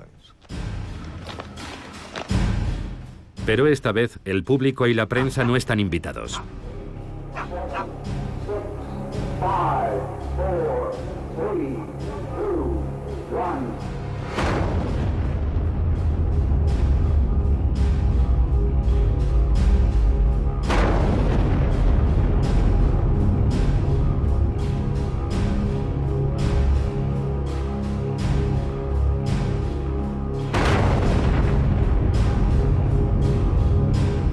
Sandstone es el final de una era.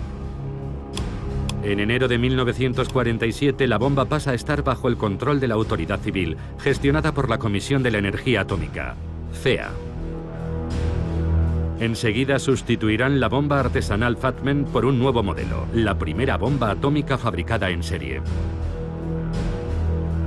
Se crea un nuevo laboratorio para fabricar las bombas que los Álamos diseñan.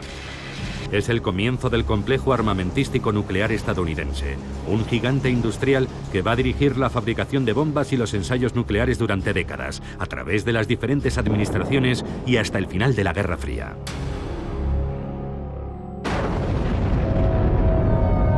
Un año después de Sandstone hay una nueva prueba nuclear.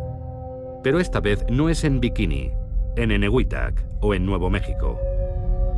Es en Kazajistán.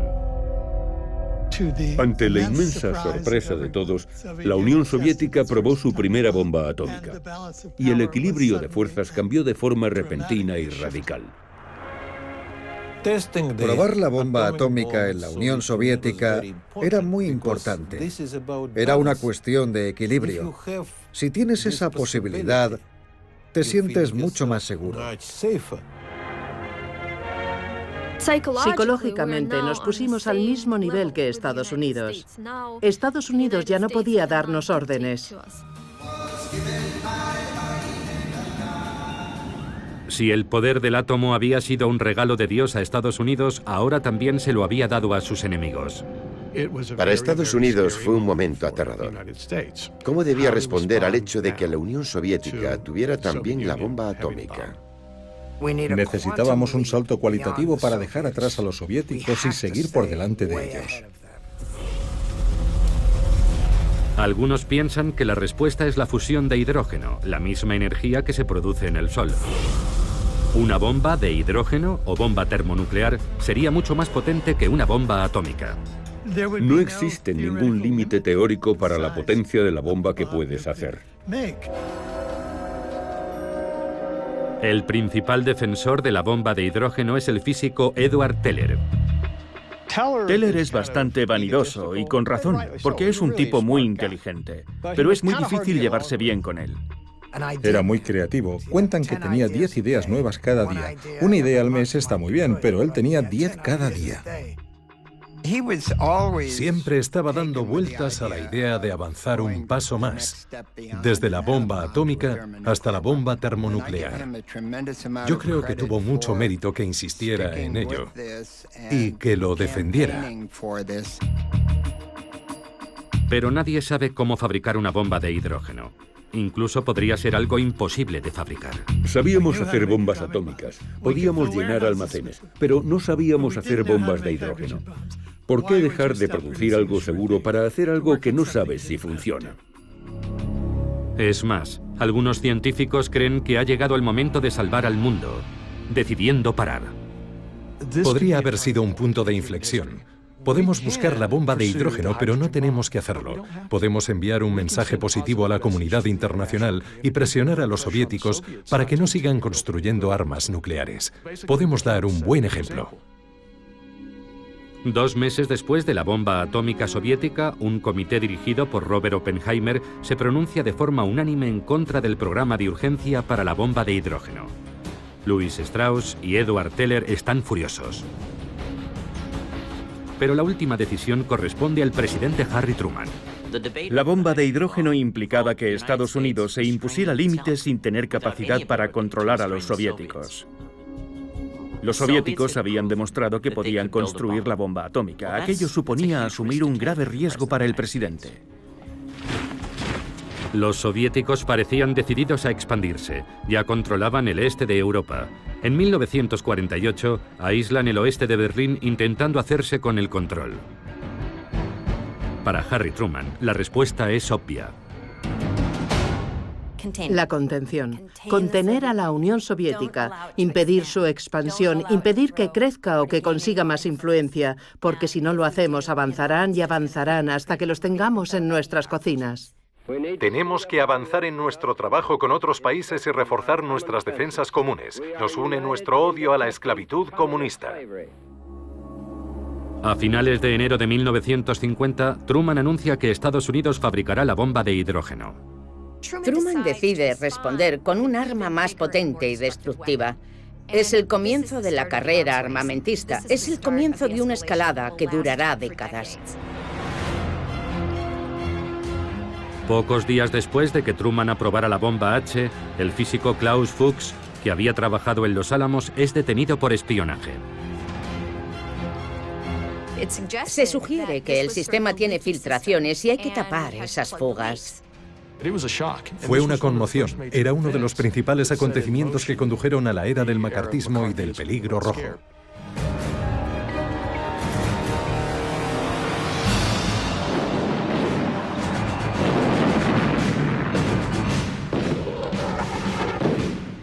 Cinco meses después, el Estado comunista de Corea del Norte, ayudado por la Unión Soviética, invade Corea del Sur, un país aliado. En 2 días los tanques llegarán a Seúl, la capital del país. La Guerra Fría no fue tan fría, fue muy caliente desde el principio. En todas partes se libraban guerras subsidiarias entre Estados Unidos y la Unión Soviética. Cuando la guerra de Corea se complica, Estados Unidos empieza a prepararse para usar la bomba atómica, pero muy pronto descubre un problema. Corea es un país montañoso y existía la preocupación de que las bombas no fueran muy efectivas. Si usábamos la bomba, su capacidad disuasoria podría disminuir ante los ojos de la Unión Soviética. Por eso no se usó en Corea.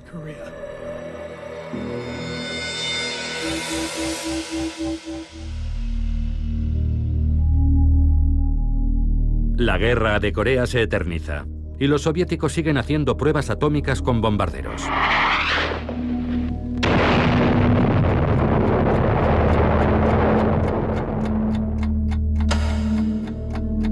Algunos científicos atómicos crearon un símbolo para mostrar lo cerca que estaba el mundo de una catástrofe nuclear, el reloj del apocalipsis. Al principio, la aguja se colocó a 7 minutos de la medianoche. Pero con la carrera armamentista nuclear acelerándose, se vuelve a colocar a 3 minutos de la medianoche. 3 minutos para el desastre global. Con la amenaza de los bombarderos soviéticos cargados de bombas atómicas, los americanos tienen que acostumbrarse a la nueva realidad. Pueden atacarnos en nuestra propia casa. La línea del frente es el jardín de tu casa. Tienes que saber cuidar de ti mismo. ¿Y cómo se hace?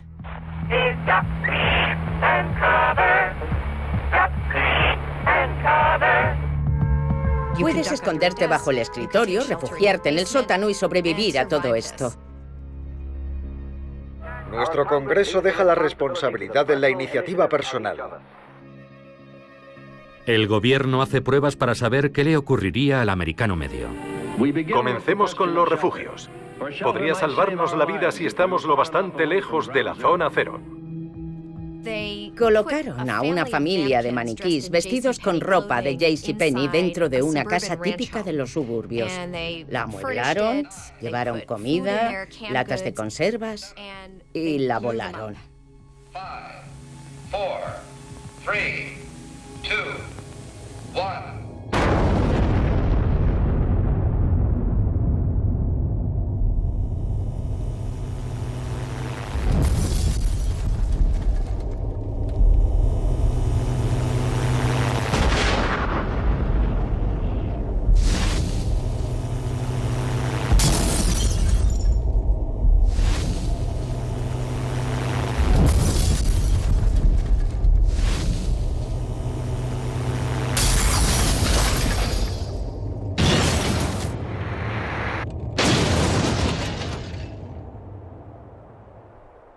De hecho, los maniquís terminaron desmembrados de las formas más variadas.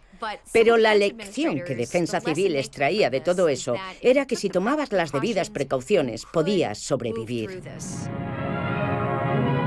Pero solo si haces lo correcto. Una casa descuidada es una casa que podría estar condenada en la era atómica. Este es el resultado del ensayo de Defensa Civil para descubrir los efectos de una explosión atómica. La casa de la derecha es un horror. Madera vieja y sin pintar. Observen todos esos papeles, hojas y basura en el patio, señales de una casa carente de cuidados. La casa de en medio perfectamente cuidada con el patio limpio. Veamos lo que sucedería en un ataque.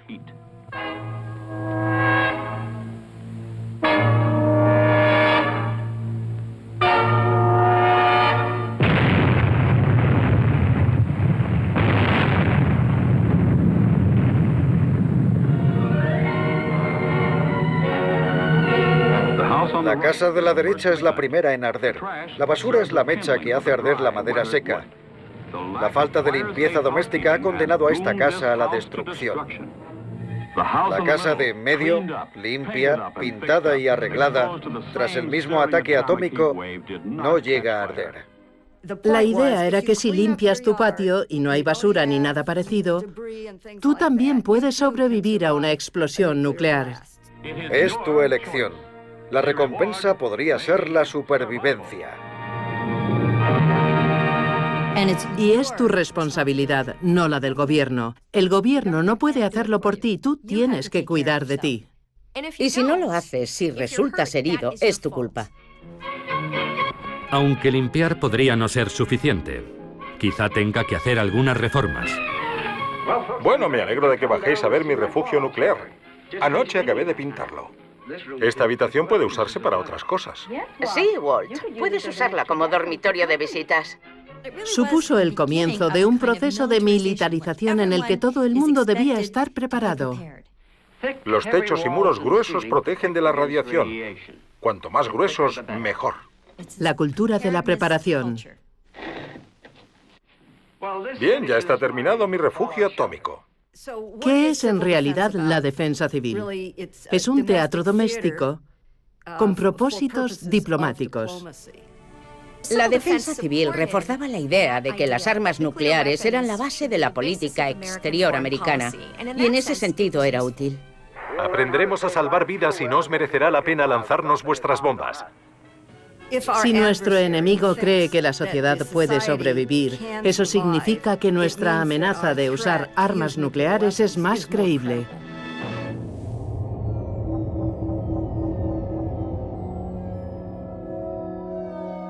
Mientras el gobierno intenta convencer al público de que es posible sobrevivir a la guerra nuclear, en el Pacífico los científicos se disponen a probar el primer prototipo de lo que Edward Teller llama la superbomba, la bomba de hidrógeno. La prueba es secreta, pero se graba una película ahora desclasificada. Si todo sale según lo planeado, muy pronto veremos la mayor explosión jamás vista sobre la faz de la Tierra. El artefacto es más un proyecto de feria de ciencia que un arma, y menos una bomba que un edificio. El combustible, hidrógeno líquido, tiene que enfriarse a 400 grados bajo cero, por lo que parte de la bomba es una planta de refrigeración. Todo el complejo pesa más de 70 toneladas, y todo para demostrar que el concepto termonuclear funciona. Esta es la primera prueba a escala real de una bomba de hidrógeno. Si la reacción se produce, entraremos en la era termonuclear. 30 segundos para el lanzamiento. Colóquense las gafas protectoras o gírense.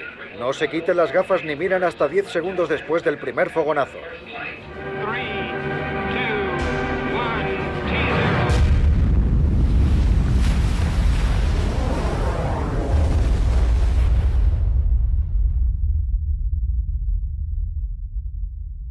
La potencia de la explosión es similar a la de 10 millones de toneladas de TNT. Es 600 veces más potente que la bomba que destruyó Hiroshima.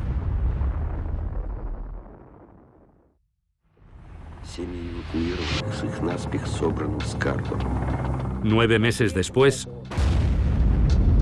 los soviéticos detonan su primera bomba de hidrógeno.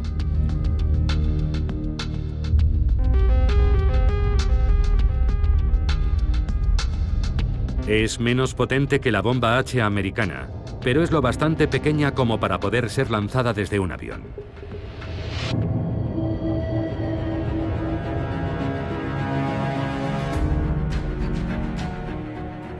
La Unión Soviética ha reforzado su control sobre el este de Europa.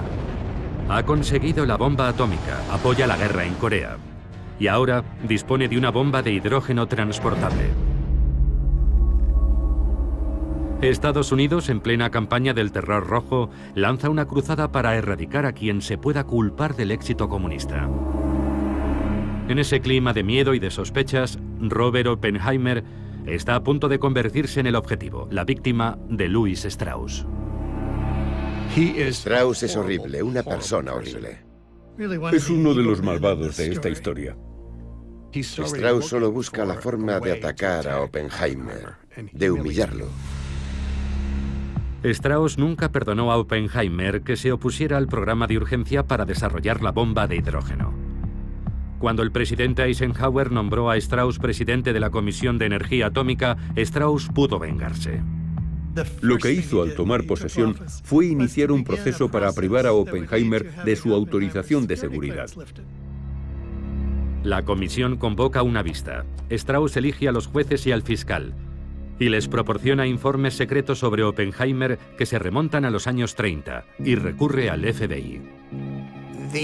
El FBI intervino el teléfono de Oppenheimer y el teléfono de su abogado, y Strauss pasaba toda esa información al fiscal. Es una farsa de juicio.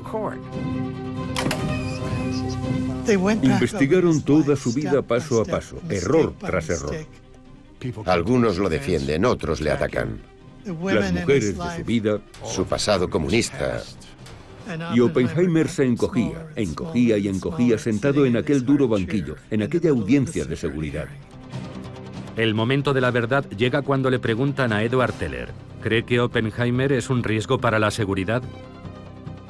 Y Teller, muy inteligentemente, no dijo sí, lo creo. Lo que dijo fue, me sentiría mucho más seguro si el gobierno nunca más volviera a pedir consejo a Oppenheimer. Y aquello fue el tiro de gracia.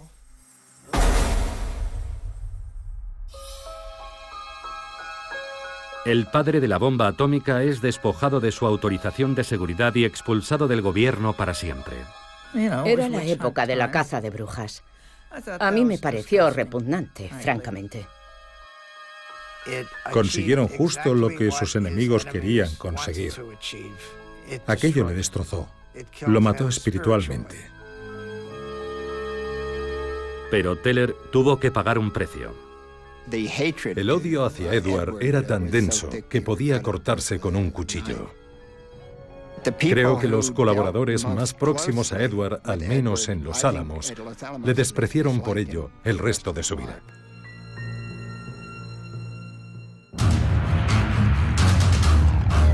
Mientras perseguía a Oppenheimer, en el Pacífico, la CEA realiza otra prueba.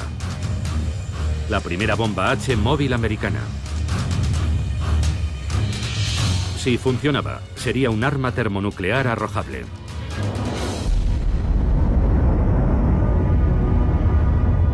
El 1 de marzo de 1954 queda demostrado que la bomba sin duda funciona, aunque demasiado bien.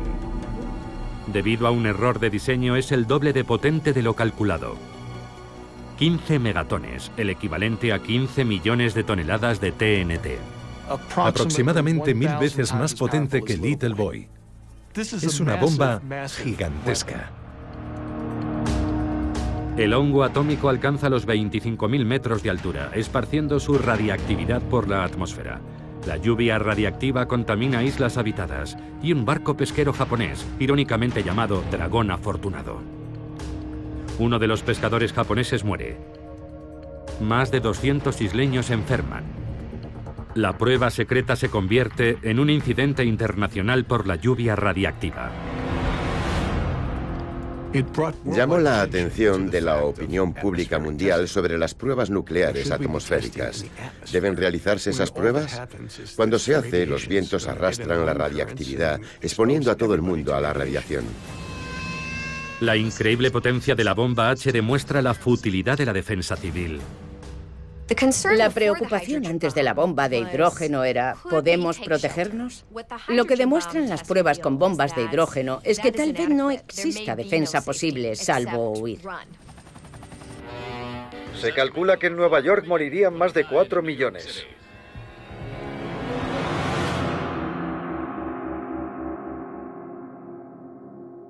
Si sobrevivir a la bomba H soviética es imposible, la única opción es disuadirlos para que no ataquen los primeros. El presidente Eisenhower crea una nueva política. Cualquier agresión soviética se responderá con una fulminante represalia masiva nuclear ejecutada por el Mando Aéreo Estratégico, el SAC. La Fuerza Aérea mantiene a sus bombarderos volando las 24 horas listos para actuar contra objetivos específicos. El SAC está dirigido por Curtis LeMay. LeMay se da cuenta de que la bomba ha cambiado la guerra para siempre. LeMay comprendió enseguida que las guerras durarían días o incluso horas, y que la anticipación era vital. LeMay planea un primer ataque masivo sobre la Unión Soviética al que llamó golpe de gracia. Listos para actuar en cualquier momento, sus equipos realizan simulacros constantes.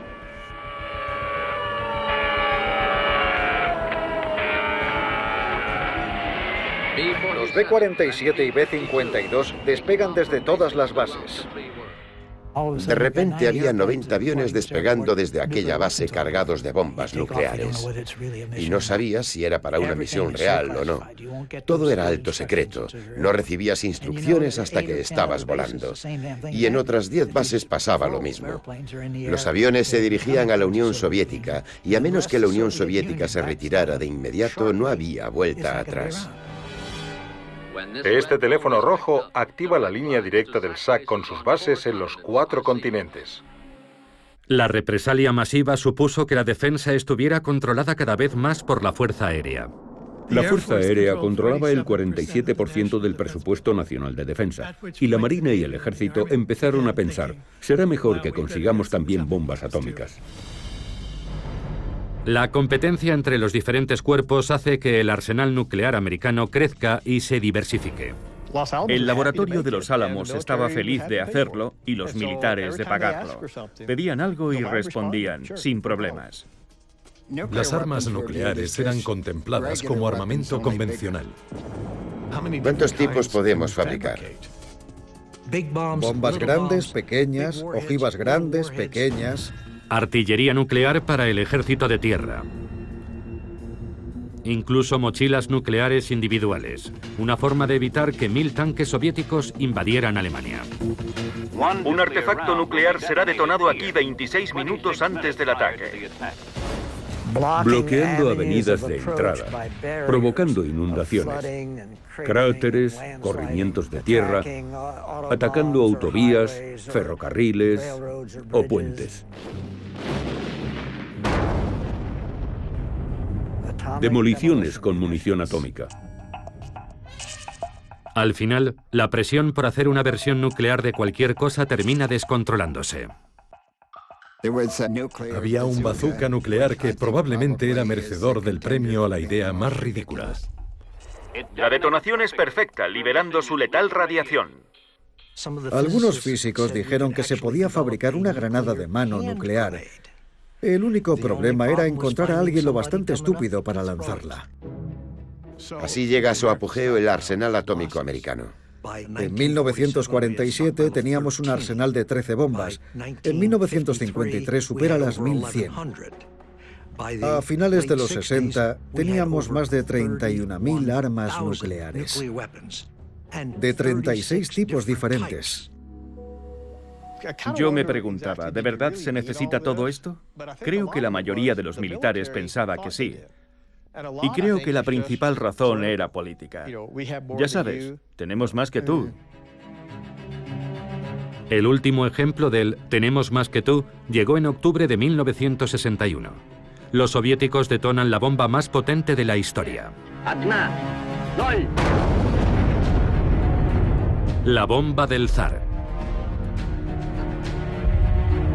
50 megatones. 50 millones de toneladas de TNT. El piloto dijo que el fuselaje se había alabeado dramáticamente. Nunca más volvió a volar. Dijo que había hecho su trabajo por la madre patria y se retiró. Pero no sirve para nada, salvo por su simbolismo. Una bomba tan potente carece de utilidad. No matas a más gente con una bomba gigante que con dos bombas pequeñas. Había dos superpotencias y tenías que impedir que la otra disparara antes. Y la única forma era siendo tan fuerte que si ellos atacaban primero, tú los aniquilaras. La destrucción mutua asegurada era una locura. Mirando hacia atrás, creo que lo era.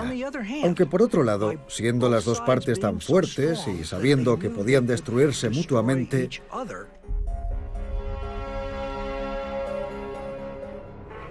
se mantuvo la paz. Hasta que estuvo a punto de romperse. En octubre de 1962, el líder soviético Nikita Khrushchev ve la oportunidad de asestar un audaz golpe en el patio trasero de Estados Unidos. Khrushchev decide desplegar misiles en Cuba para alterar el equilibrio de poder.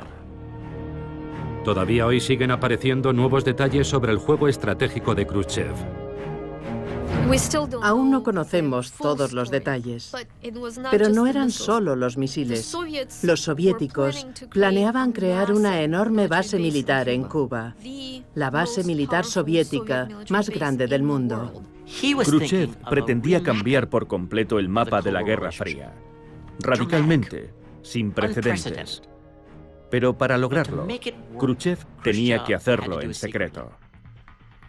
Si Estados Unidos descubría que los misiles iban a Cuba, se lo impediría. Y casi lo consigue.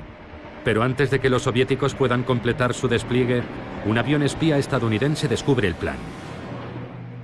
El enfrentamiento comienza con un discurso. Eran casi las 9 de la noche cuando anunciaron que el presidente iba a dirigirse a la nación. Buenas noches, conciudadanos. Este gobierno ha mantenido la más estrecha vigilancia sobre el despliegue militar soviético en la isla de Cuba. Y mi padre me dijo, creo que han descubierto los misiles. El despliegue de una serie de misiles ofensivos se prepara ahora en esa isla prisionera. Los soviéticos estaban muy preocupados porque esperaban que Kennedy anunciara no solo el bloqueo, sino también la invasión de Cuba. La posibilidad de una auténtica guerra nuclear era muy alta. Y suponía el fin del mundo. Será nuestra política considerar cualquier ataque nuclear lanzado desde Cuba contra cualquier nación en el hemisferio occidental como un ataque contra Estados Unidos merecedor de una respuesta contundente contra la Unión Soviética.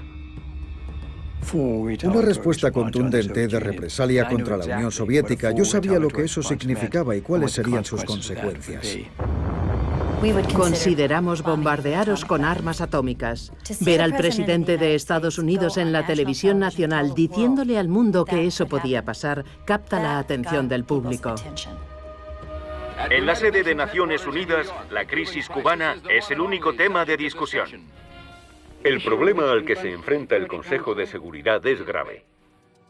Mientras Kennedy piensa en invadir Cuba, telefonea al expresidente y general Dwight Eisenhower en busca de consejo. General, ¿qué posibilidad hay de que disparen esas cosas si invadimos Cuba? No creo que lo hagan. ¿No lo cree? ¿Entonces correría ese riesgo? Algo podría hacer que esa gente disparara, pero no creo que sea eso. Ya. Bien. Pero yo siempre diría, mantenga a su gente muy alerta. Sí. Está bien.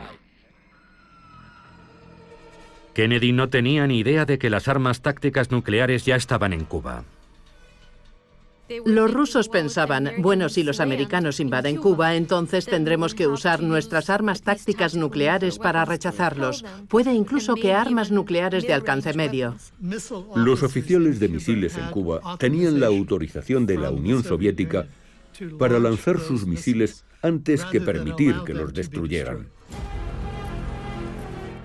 Imaginemos que los marines desembarcan en las playas de Cuba y son recibidos con una lluvia de armas tácticas nucleares.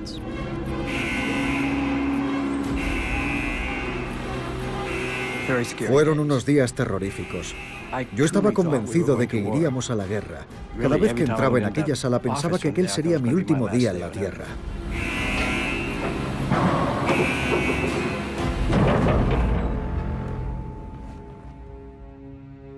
Al final, tanto Kennedy como Khrushchev miraron fijamente al abismo nuclear y dieron un paso atrás. Los dos líderes tomaron el control de la crisis y decidieron: no empezaremos esta guerra. Intentaremos resolver esto con la diplomacia. Es una verdadera historia de aprendizaje cuando se dan cuenta de cuáles serían las consecuencias. Khrushchev cambió totalmente su posición, de forma radical, muy rápidamente. Khrushchev retira los misiles. A cambio, Kennedy accede a retirar en secreto los misiles desplegados en las fronteras con la Unión Soviética. La crisis de los misiles de Cuba fue un momento mucho más crítico de lo que la gente cree actualmente. Los dos lados se comportaron de una forma temeraria, muy temeraria.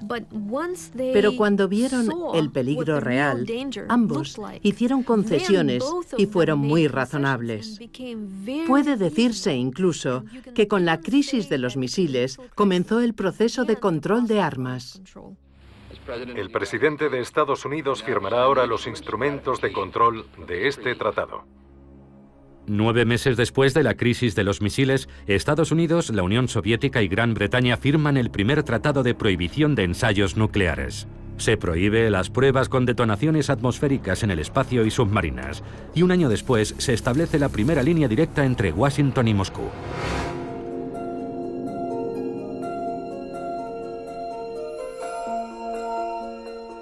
Pero incluso antes de la crisis de los misiles, las protestas habían aumentado, a menudo encabezadas por mujeres.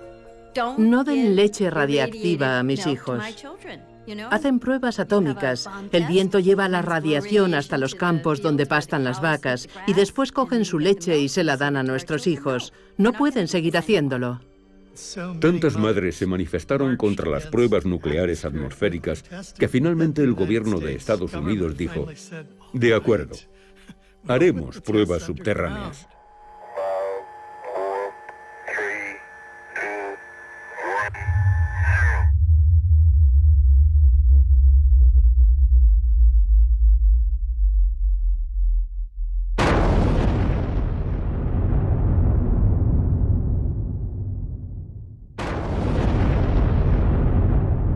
Las pruebas nucleares subterráneas mostraban el uso potencial de la bomba para cambiar el paisaje masivamente. Puede que para construir carreteras, puertos, canales. Las pruebas comenzaron en 1945 y continuaron hasta el 62. Y se realizaron más de 200 detonaciones nucleares.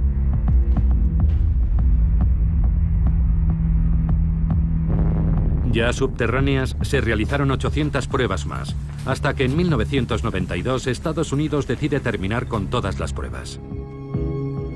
Pero los ensayos subterráneos solo fueron el primer paso. Libros y películas comenzaban a explorar lo que sería una guerra nuclear y el día después. Dramas lúgubres como La hora final, Punto límite, La oscura sátira, Teléfono rojo, Volamos hacia Moscú, o No Nukes, un documental sobre el concierto y la manifestación. El día después, una película para la televisión que vieron 100 millones de espectadores se convirtió en un auténtico acontecimiento cultural. Y Juegos de guerra, que alerta de que el único movimiento ganador en la guerra nuclear es no jugar. Lentamente pero con firmeza, el público dirige a sus líderes. Lo que comenzó en 1963 con el primer tratado de prohibición de ensayos nucleares condujo a otros acuerdos, intentos de frenar la escalada de armas nucleares. En 1986, Ronald Reagan es presidente de Estados Unidos, George Shultz, su secretario de Estado.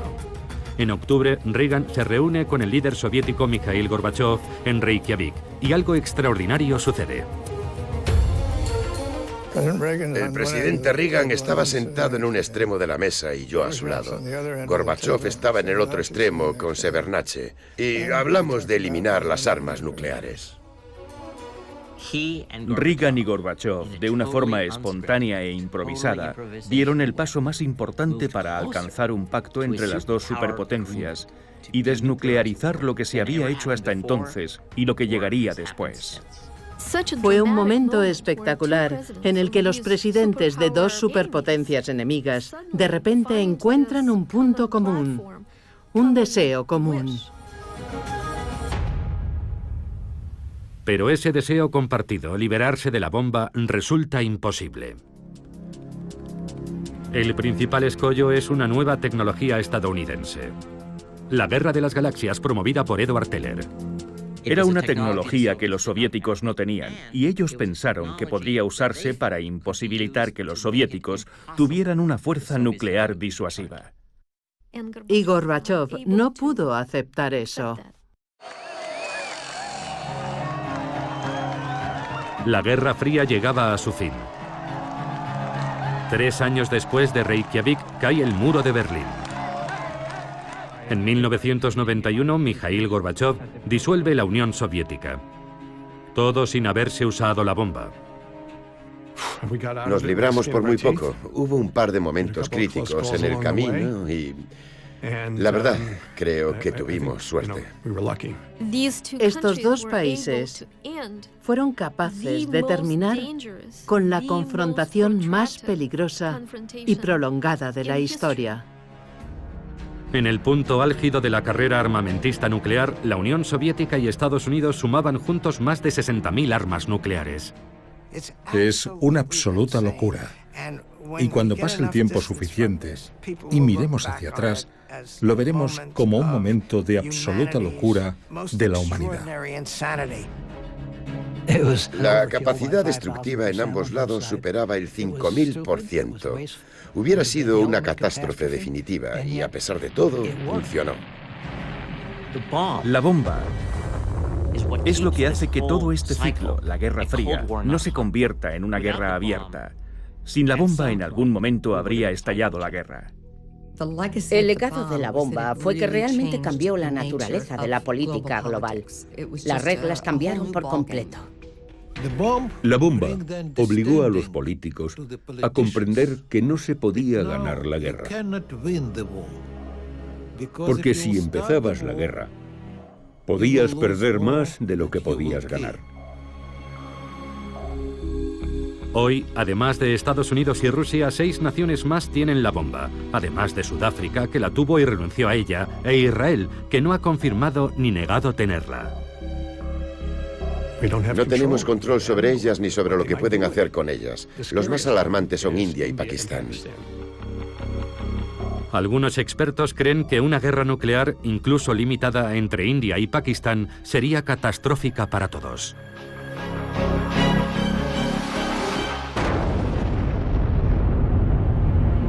Las ciudades arrasadas generarían una nube tóxica tan grande que habría una especie de invierno nuclear en todo el mundo, provocando una bajada de la temperatura global que causaría una catástrofe agrícola mundial. 2.000 millones de seres humanos morirían de hambre. La gente no entiende el peligro. No entiende que la probabilidad de que eso ocurra es realmente elevada y no comprende su magnitud. Hace 70 años, unos cuantos garabatos en una pizarra abrieron la puerta a una nueva realidad.